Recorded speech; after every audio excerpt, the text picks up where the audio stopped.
Everyone. This is Aayushi from Aussizz Group with you all again on Wednesday afternoon with one more university where you can get all the insights in and out about that university. So we have Ingrid Davis from University of Canberra with us. Hi Ingrid, how are you? Hey, Aayusha, how are you? I'm good. Thank you so much for asking. First of all, thank you for being live with us and giving out all the insights probably in our coming sessions. So to all the viewers who are going to view this session live, I'm just going to ask you to post as many comments as you want in regards to any question you may have in terms of University of Canberra. While we have Ingrid with us here, she'll be able to answer all of them for you. And if you're looking this session afterwards, please make sure to still post your comments and we'll still be answering all those questions for you. Now, just to give you all a brief about University of Canberra. So again, it is one of the reputed university and a pioneer university in ACT, as I say. It offers a wide range of programs to serve the diverse needs and the aspirations of international students as well as the local students here. University of Canberra offers a welcoming community to make a positive impact on academics as well as society in future.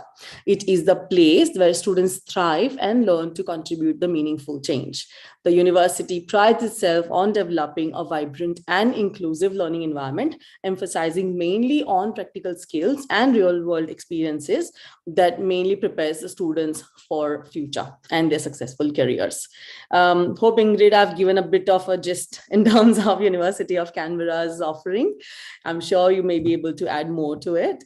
Yes, you certainly have. You've probably encapsulated it in a nutshell there. In a nutshell. I tried my best. So, yes, please. You want me to go? Okay, so as we said, so University of Canberra is located in the ACT, which is short for Australian Capital Territory. I find people tend to forget that occasionally. Yeah. So it is the capital city of Australia. So we are based in the north side of Canberra. So it's about 15 minutes from the CBD. So it is our Bruce campus, which is the suburb it's located in. Yeah. It's connected, safe and inclusive. So as you said, home to a really tight-knit community of staff and students. We are close to Belconnen, which is a Westfield precinct, so a large shopping area and retail area. Also close to the Australian Institute of Sport and Calvary Hospital, which is one of the two main hospitals within Canberra.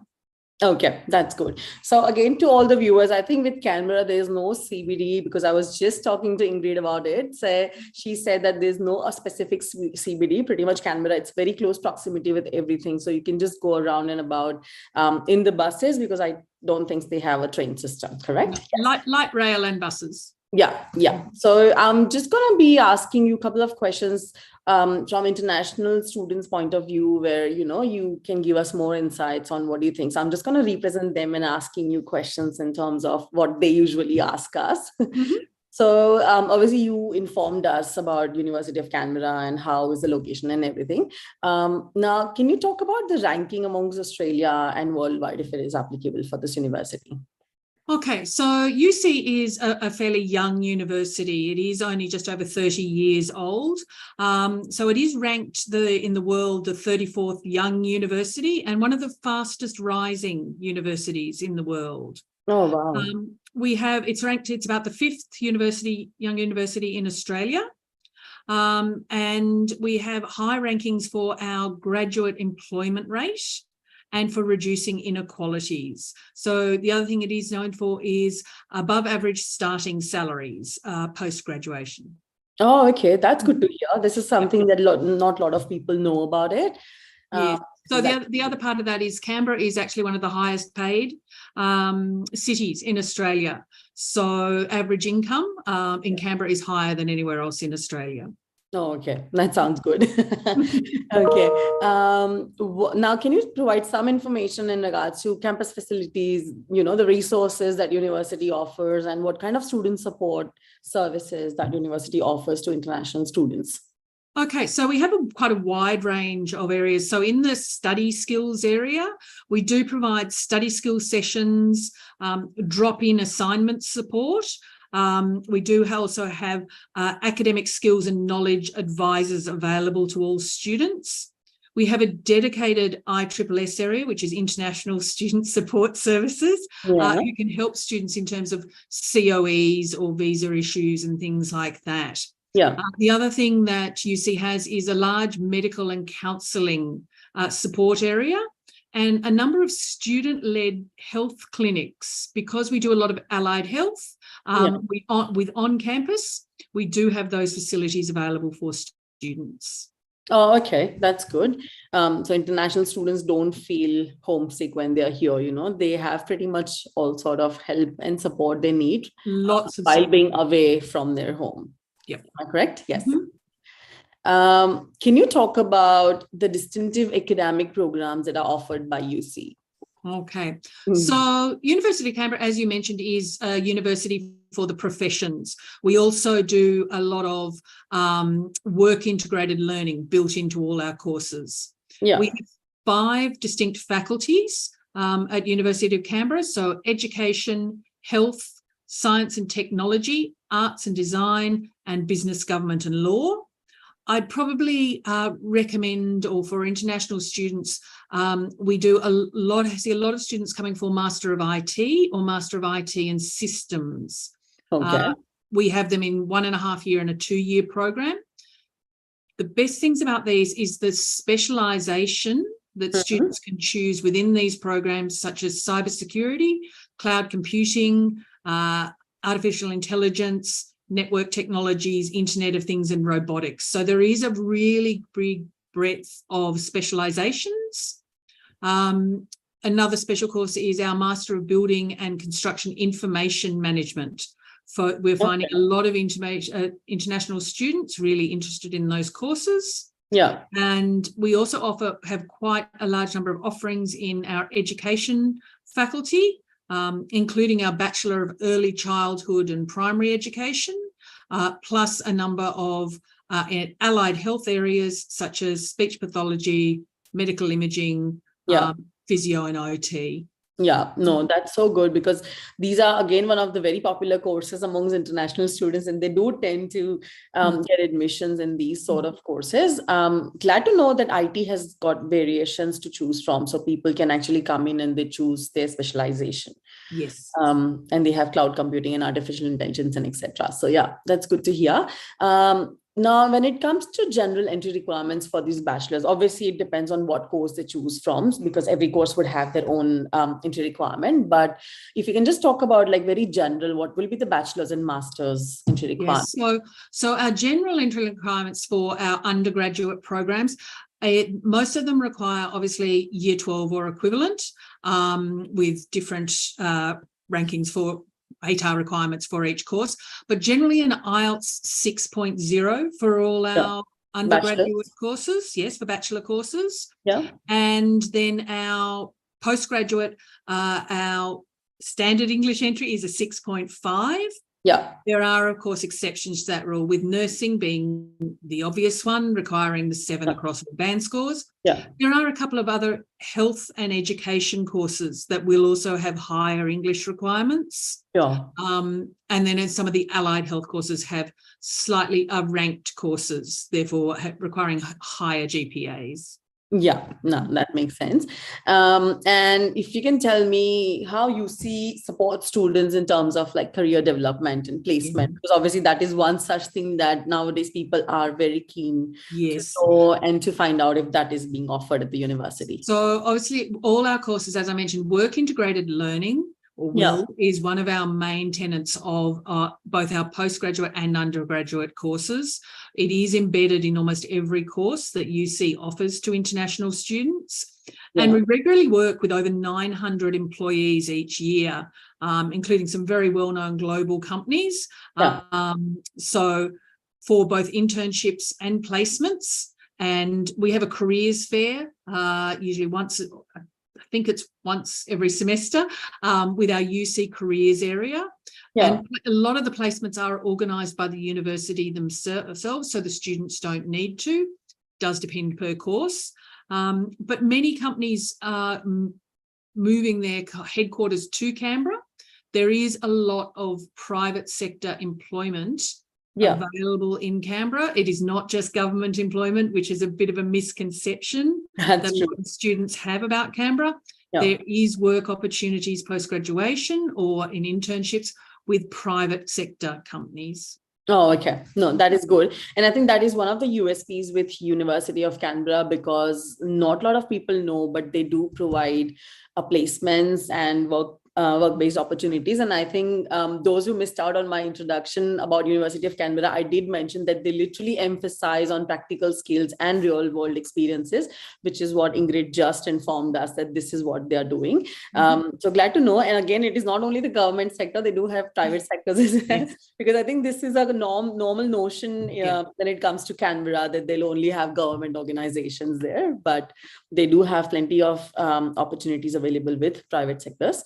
Ingrid, in terms of programs such as nursing, because obviously you know how popular they are these days, can you tell me what will be the next available intake or the entry requirements? So UC has a very robust nursing program. We do offer Bachelor of Nursing in both semester 1 and in semester 2. We also have recently opened a campus in Sydney, so UC Sydney Hills, which is in the northwest of Sydney, that offers Bachelor of Nursing in both semesters as well. So we do have seats available for upcoming semesters in both locations.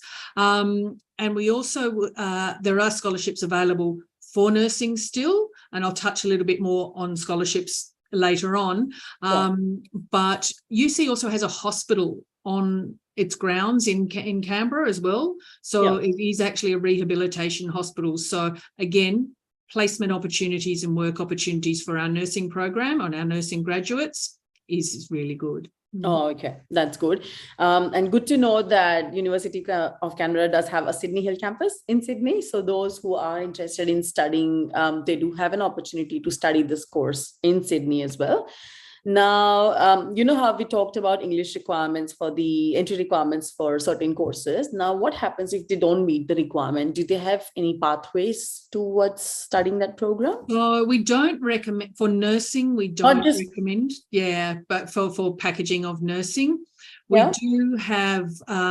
So we have a college as well. So we have University of Canberra College, which we offers ELICOS and also diploma programs. And also a pre-masters called Graduate Certificate Academic Foundations. So there are a number of pathway courses, and we can package ELICOS with a number of courses. So if you are looking for those, it's best to approach yourself at Aussizz or us to identify what would be the best pathway or English requirement for you.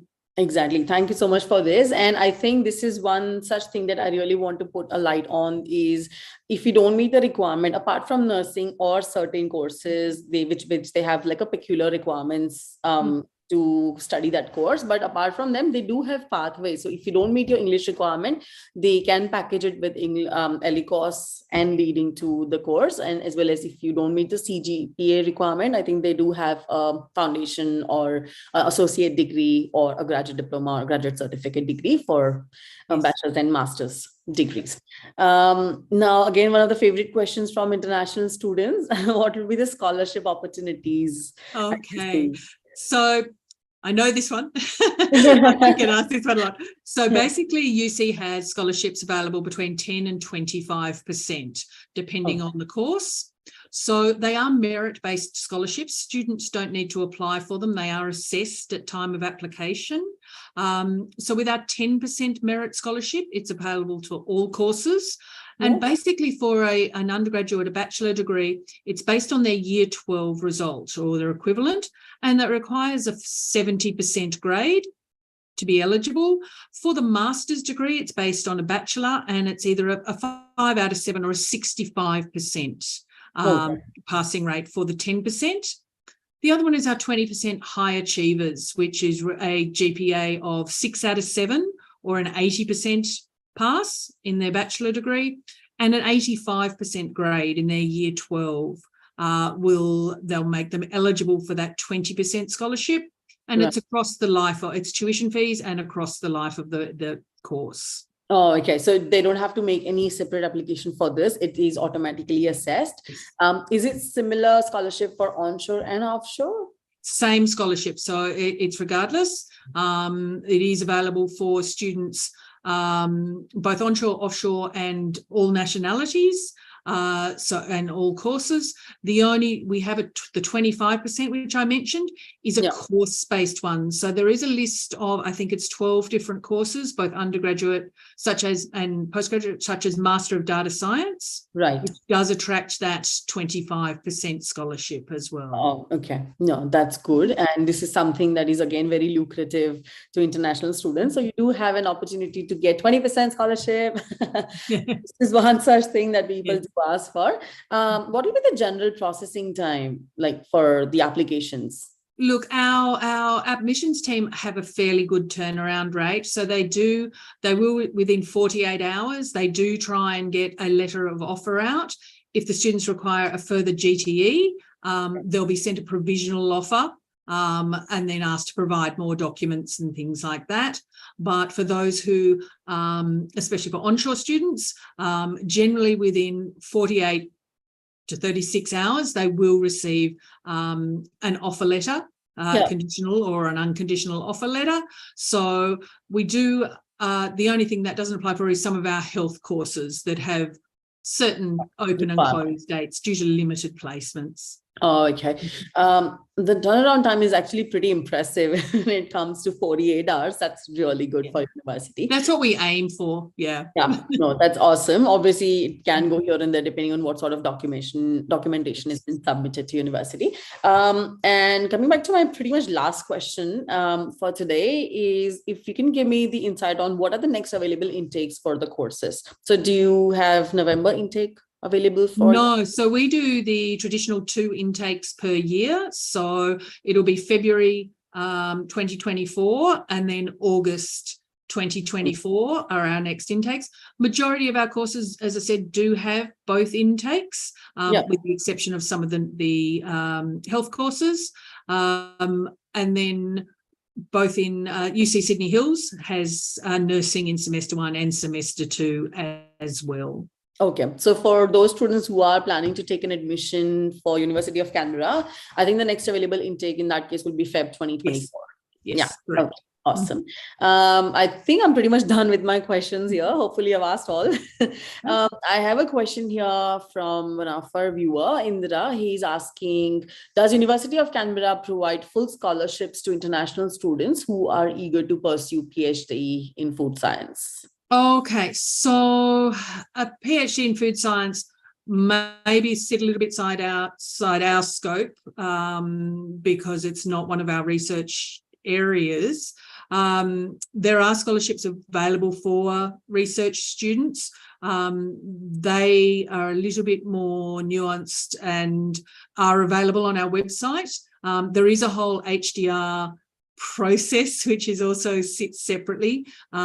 Students interested in research need to submit an expression of interest via the website. And that's the first step of that HDR process.